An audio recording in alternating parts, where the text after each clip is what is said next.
네, 묵상 간증 사랑을 몰랐던 엄마입니다. 어려서부터 교회 다닌 저는 성경에 손을 얹고 남편과 결혼했습니다. 그런데 5년이 지나도 임신이 되지 않자 난임 치료를 받았습니다. 그 시간이 길고 힘들어도 엄마가 된 내 모습과 아이로 인해 행복한 우리 가정의 모습을 꿈꾸며 버텼습니다. 그리고 그 무렵 저는 큐티하는 공동체로 인도되어 구속사의 말씀을 듣기 시작했습니다. 그러던 중 하나님의 은혜로 시험관 시술에 성공했습니다. 그런데 전치 태반을 진단받고 산고 없이 수술로 아이를 출산해서인지 불쑥 생겨버린 아이가 생소했고 제가 엄마라는 사실도 실감나지 않았습니다.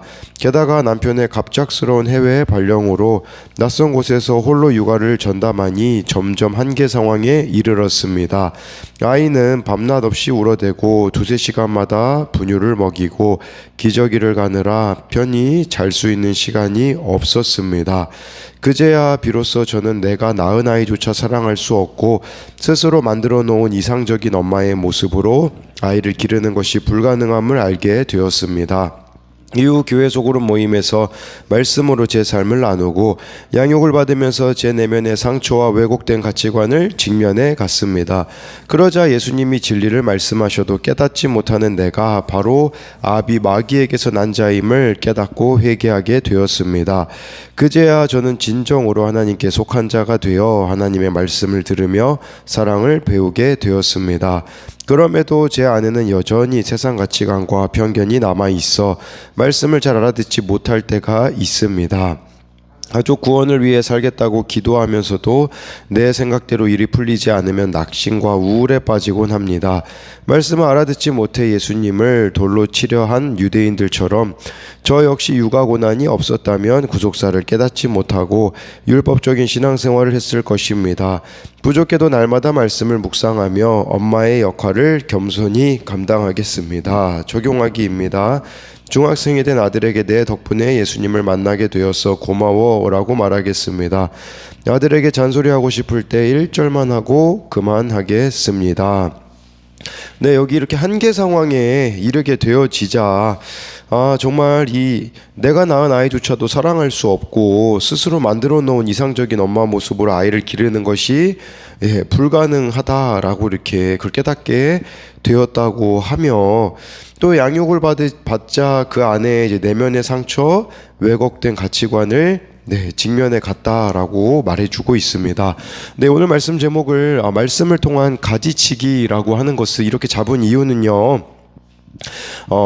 두 가지 때문이었습니다. 하나는 44절에 보면 너희 아비의 욕심대로, 그러니까 너희 아비 마귀에게서 났으니, 우리가 말씀이 우리 안에 없으면요, 마귀가 주는 그 생각과 가치관의 영향을 받기 때문에 말씀으로 나아가야지만 가지치기가 된다라는 이 부분이고요. 또 마지막 절에 보면요, 그들이 돌로 치려고 했어요. 이 사람들이 어떤 사람이었냐면 요한복음 8장 30절에 예수님을 믿는 자들이었거든요. 믿는 것 같았지만 실제적으로 믿지 않는, 그래서 이것이 말씀을 통한 가지치기가 싫으니까 예수님을 죽이려 하는 자들이 있었다라고 볼 수 있습니다.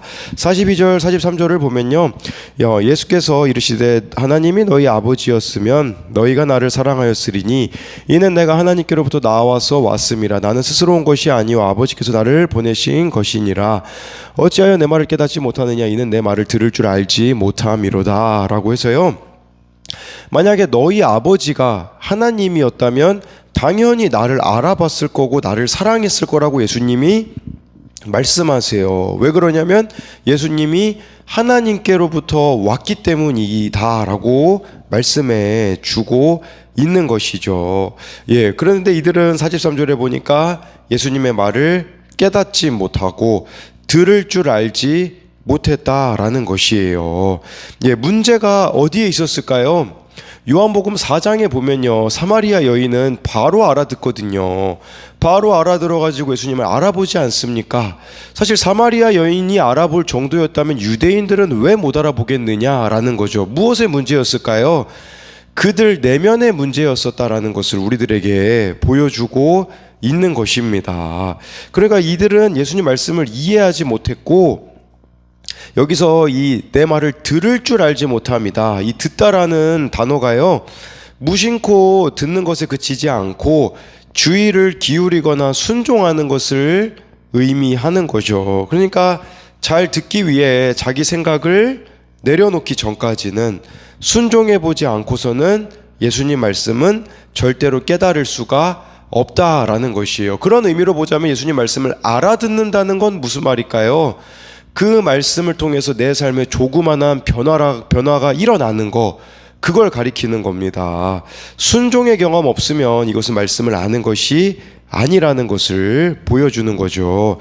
44절 45절에 보면요, 너희는 너희 아비 마귀에게서 났으니 너희 아비의 욕심대로 너희도 행하고자 하느니라. 그는 처음부터 살인한 자요 진리가 그 속에 없으므로 진리에 서지 못하고 거짓을 말할 때마다 제 것으로 말하나니 이는 그가 거짓말쟁이요 거짓의 아비가 되었음이라. 내가 진리를 말하므로 너희가 나를 믿지 아니하는도다 라고 말씀해 주고 있어요. 우리가 말씀이 없으면요, 마귀에게 속을 수밖에 없다라고 말씀해주고 있습니다. 그래서 너희 아비 마귀에게서 났으냐 하면서 아비의 욕심대로 행하고자 하느니라. 진리가 그 속에 없기 때문에 우리가 왜곡된 가치관을 갖게 되어질 것이고, 또 여기 내면의 상처에 대한 부분들도 거짓말을 마귀가 우리들에게 불어 넣을 거라는 것을 기억해야 된다라는 것이에요. 즉 우리가 말씀이 없잖아요. 그러면 마귀에게 속아 넘어갈 수밖에 없다라는 거예요. 44절에 그는 처음부터 살인한 자다라고 말씀해주고 있는 거죠. 이게 그 태초부터란 뜻이거든요. 예수님은 태초부터 하나님 말씀을 대변하시고 진리를 말씀하셔서 어제 말씀해 보면 진리를 알지니 진리가 너희를 자유케 한다고 했거든요.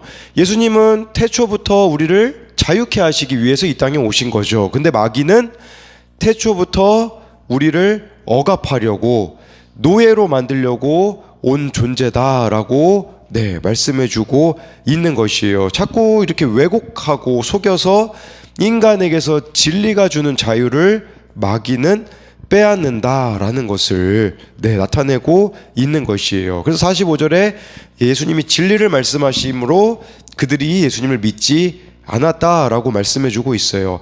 그러니까 중요한 것은요, 나의 살인과 거짓을 드러내는 진리 앞에 회개해야 돼요. 말씀이 진리잖아요. 말씀을 보면서 내 안에 이런 살인을 저지르고 있는 게 있구나, 내 안에 이런 거짓말이 있구나, 이거를 말씀을 통해서 봐야 된다라는 거죠. 그래야 이 마귀의 올무에서 빠져나올 수가 있다라는 것이에요. 그래서 예배 시간에 선포되는 설교 말씀, 매일 주시는 큐티 말씀으로 내 욕심을 가지치기해서 하나님 뜻대로 행하는 것이 마귀를 멀리하는 것이라는 것을 알아야 합니다. 그래서 이것에 대한 적용은, 나를 예수님에게서 멀어지게 하는 내 안의 욕심과 거짓은 무엇입니까? 마귀의 유혹을 멀리하고자 말씀을 가까이 합니까? 46절 47절을 보면요, 너희 중에 누가 나를 죄로 책잡겠느냐? 내가 진리를 말하는데도 어찌하여 나를 믿지 아니하느냐? 하나님께 속한 자는 하나님의 말씀을 듣나니 너희가 듣지 아니함은 하나님께 속하지 아니하였음이로다 라고 말씀해 주고 있어요.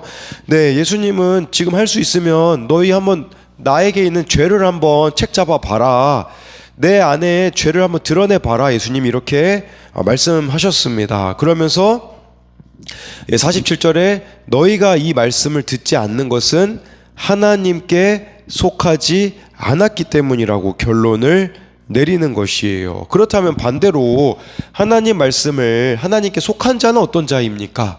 하나님의 말씀을 듣는 자라고 여기 47절 앞부분에 나와 있는 것이에요. 그래서 하나님께 속한 자는 자기 의를 쌓는 자가 아니라 하나님의 말씀을 듣는 자다라고 말씀해주고 있어요. 그래서 이것에 대한 적용은, 부족해도 연약해도 그리스도를 믿고 말씀을 듣는 자가 하나님께 속한 자임을 확신합니까? 48절에요.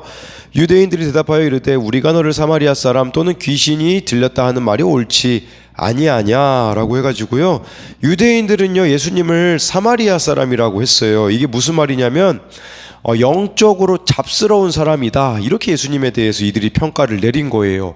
그리고 귀신 들렸다라고 말했거든요. 왜냐하면 예수님이 막 기적을 일으키시잖아요. 저거는 그 바알세불의 힘, 귀신의 힘을 빌어가지고 예수님이 저렇게 하시는 거야. 이렇게 이들이 예수님에 대해서 오해했다라는 것이죠. 네, 그래서 이것에 대한 적용은 누군가에게 복음을 전할 때 미쳤다는 소리를 들어본 적이 있습니까? 사람들의 반응에 지나치게 신경을 쓰기에 말씀을 전하는 것을 주저하고 있지 않습니까? 지금 예수님이 피해가지 않으신다라는 걸 주목해야 돼요. 사람들이 안 좋은 반응 일으킬 거 알거든요.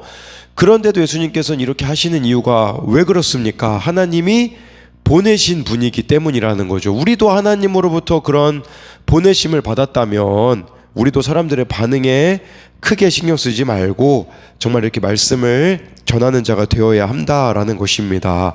49절부터 51절을 보면요, 예수께서 대답하시되 나는 귀신 들린 것이 아니라 오직 내 아버지를 공경함이거늘 너희가 나를 무시하는도다. 나는 내 영광을 구하지 아니하나 구하고 판단하시는 이가 계시니라.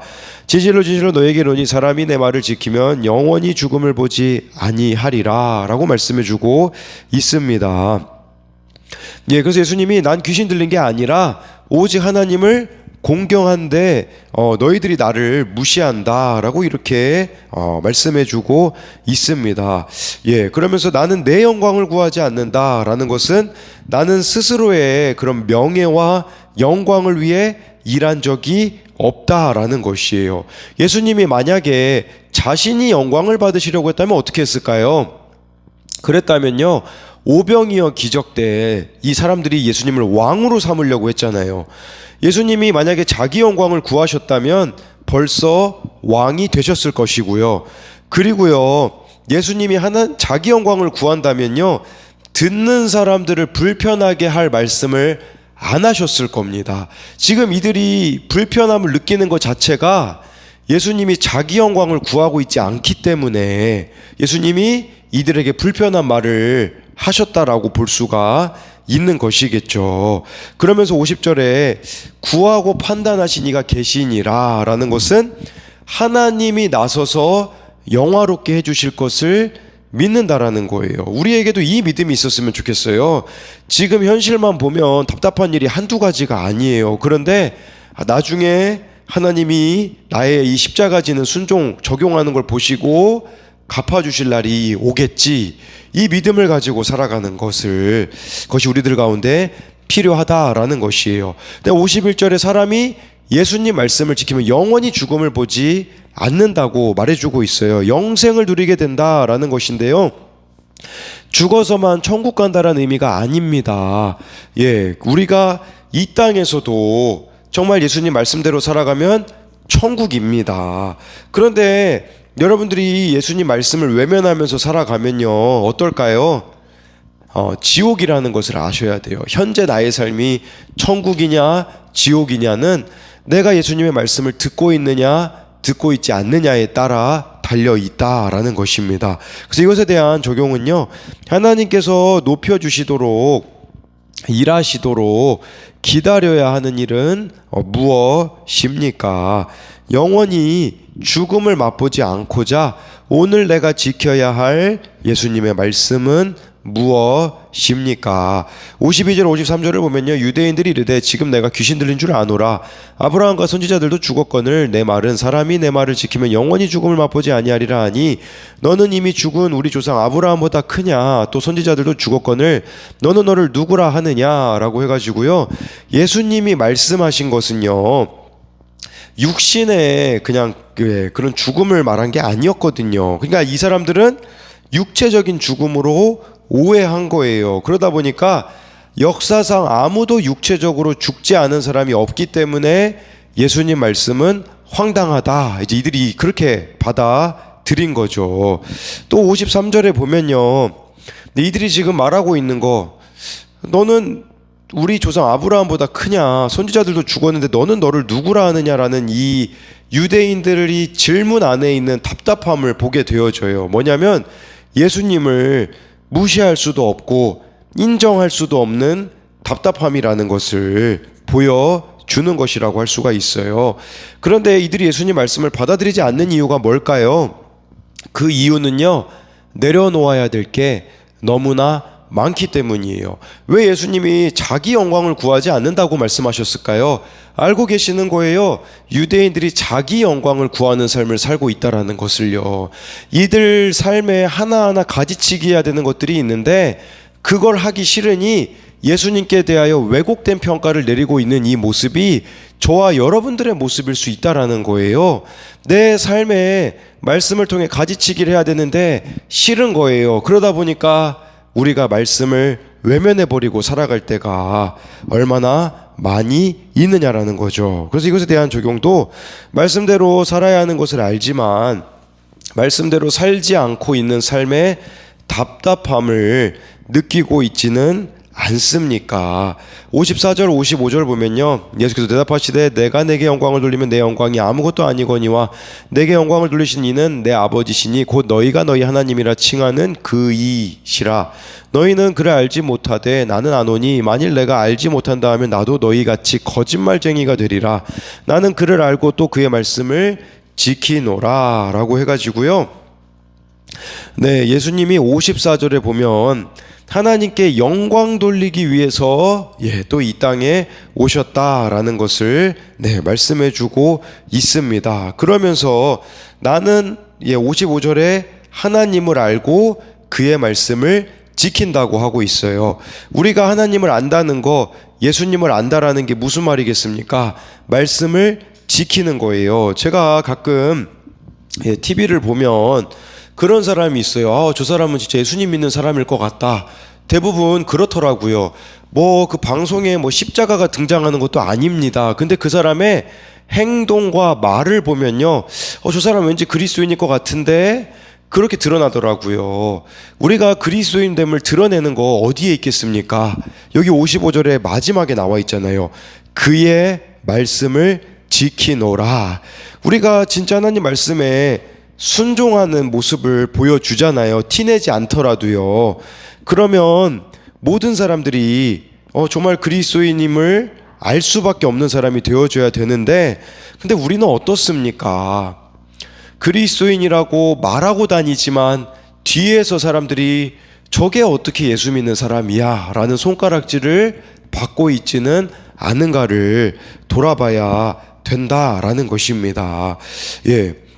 그래서 여기 이것에 대한 적용은 말씀의 순종함으로 하나님의 자녀임을 드러내고 있습니까? 56절부터 58절을 보면요, 너의 조상 아브라함은 나이 때 볼 것을 즐거워하다가 보고 기뻐하였느니라. 유대인들이 이르되 내가 아직 50도 못 되었는데 아브라함을 보았느냐? 예수께서 이르시되 진실로 진실로 너에게 이르노니 아브라함이 나기 전부터 내가 있느니라 하시니 라고 해서요, 아브라함이 예수님의 때 볼 것을 즐거워하다 기뻐했다라는 것이거든요. 아마도 그 이삭이 태어나는 것을 보면서 아브라함이 하나님의 약속이 성취된 것을 알고 기뻐했다라는 의미도 있고요. 하늘에서 또 아브라함이 지금 천국에서 예수님이 오신 것을 보고 기뻐하고 있다라는 뜻도 됩니다. 그럼 그렇게 이야기를 하니까 요 유대인들이요, 네가 아직 50도 못 되었는데 아브라함을 봤냐? 이제 57절에서 물어보잖아요. 유대인들에게 있어서 50은 노인 나이 기준이 50세였다고 하더라고요. 아니 네가 노인도 아닌데 어떻게 아브라함을 봤냐라고 이렇게 물어본 거죠. 그러니까 수천 년 전에 아브라함이 이 땅에 존재했었기 때문이라는 거죠. 반박하고 있는 모습이에요. 근데 예수님께서는 58절에 아브라함이 나기 전부터 있었다. 예수님은요 2000년 전에 이 땅에 오신 것이지 영원 전부터 이미 계셨다라는 걸 아셔야 돼요. 그러니까 예수님은 하나님과 함께 천지창조할 때부터 계시다가 그 이후에 이 땅에 오셨다라는 것을 말씀해 주고 있어요. 그렇다면 우리가 아브라함이 나의 때 올 것을 즐거워하다 보고 기뻐하였다, 이걸 우리들의 삶에 끌어오면 어떻게 되어져야 되냐면요, 우리도 지금은 내 집안을 보면 캄캄하고 힘들 수 있어요. 내 인생에 우리 집안에 예수님이 오셔서 구원을 베푸실 때를 바라보며 저와 여러분들이 기뻐하는 자가 되는 것이 그게 바로 하나님께 속한 자임을 믿어야 됩니다. 그래서 예수님 오실 때를 미리 즐거워하는 거예요. 우리도 우리 가정에 정말 예수님이 오시겠지, 내 자녀를 찾아오시겠지, 이 믿음을 가지고 나아가는 것이 필요하다라고 볼 수가 있습니다. 그래서 이것에 대한 적용은요, 예수님이 우리 집안에 오셔서 구원을 베푸실 때를 바라보며 오늘 내가 감사로 적용할 것은 무엇입니까? 우리가 왜 손발이 가는 적용, 왜 십자가 지는 적용을 합니까? 우리 가정에 오셔서 구원 베푸실 때를 믿음으로 바라보기 때문이에요.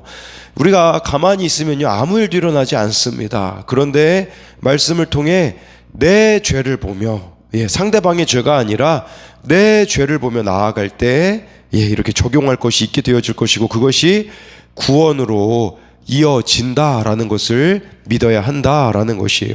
59절에요. 그들이 돌들어 치려하거늘 예수께서 숨어 성전에서 나가시니라. 아니, 요한복음 8장 30절에요. 이들이 분명히 예수님 많은 사람이 믿었다고 했거든요. 근데 뭘 많은 사람이 믿습니까? 지금 봅니까? 유대인들이요, 예수님을 돌로 쳐서 죽이려고 하고 있는, 이들이 지금 돌로 쳐서 죽이려고 하고 있다라는 그 자체가 무엇입니까? 이들의 아비는 하나님이 아니라 마귀였음을 증명해 보이는 것이다 라는 것이에요. 우리도 이런 태도를 지금 예수님께 대하여 우리가 하고 있지 않는가 돌아봐야 된다라는 것이에요. 내 생각이 옳고 나의 이런 옳고 그름으로 나아가면요, 예수님을 돌로 치는 거와 똑같은 것이라는 것을 아셔야 합니다. 그런 인생 가운데는요, 예수님이 나가시니라 하실 수 있는 일이 없다라는 것을 아셔야 합니다.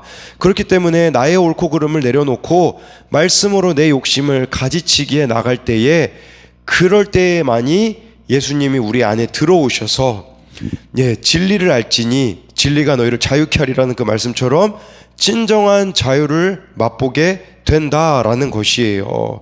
그렇지 않으면 저와 여러분들은요, 마귀의 종노릇하는 자들이 될 수밖에 없어요. 그렇기 때문에 끊임없는 내면의 상처와 왜곡된 가치관으로 자신을 힘들게 할 수밖에 없는 자라는 것을 기억하심으로써 정말 주님의 말씀대로 믿고 살고 누리는 저와 여러분들이 되기를 소망합니다.